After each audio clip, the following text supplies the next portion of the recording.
3,000 overdoses in the last year. This administration is doing nothing about the fentanyl that's being pushed into this country. They're lacing commonly used drugs. They're lacing marijuana with fentanyl and killing people. Yeah, I think we saw when you and I were on the border talking to border agents, they are not able to focus on stopping the drug trade into our country. The cartels know they can start running fentanyl, which is deadly, as you said, and it's going to kill thousands of people.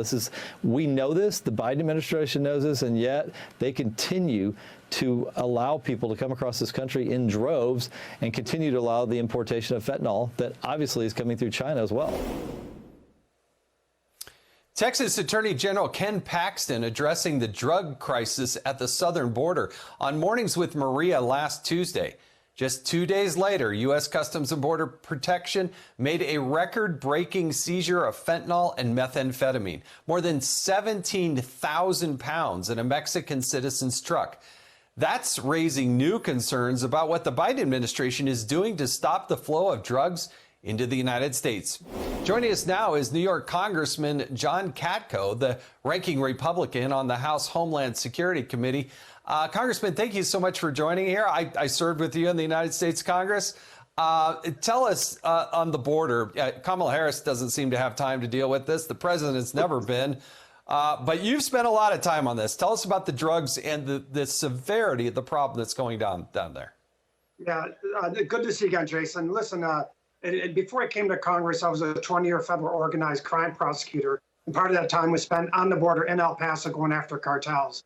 And one thing the cartels know, when the border is secure, it's much more difficult for them to get their drugs across. When it's not secure, it's a piece of cake for them. And that's what we're seeing now. When the president opened up the border last year and allowed people to flow into this country, it was a boon for the cartels. They make $4,000 at least per person coming into this country. But more importantly, it allows them to create diversion by sending maybe 100 people in one spot to come across. All the Border Patrol agents have to come off the line to deal with that influx of immigrants coming, or aliens coming in. They just walk the drugs across the other way. And it's creating a mess in the United States all over the place. Over 100,000 people in the last year have died from drug overdoses. The vast majority of them had been laced with fentanyl. And the season of fentanyl at the border in the last year to kill every man, woman, and child in the United States 7 times over. Think about that. And given the fact that you seize that much, I know for a fact that when you seize that much more is getting through. So it's a crisis that this administration has created, and he's not doing anything about it.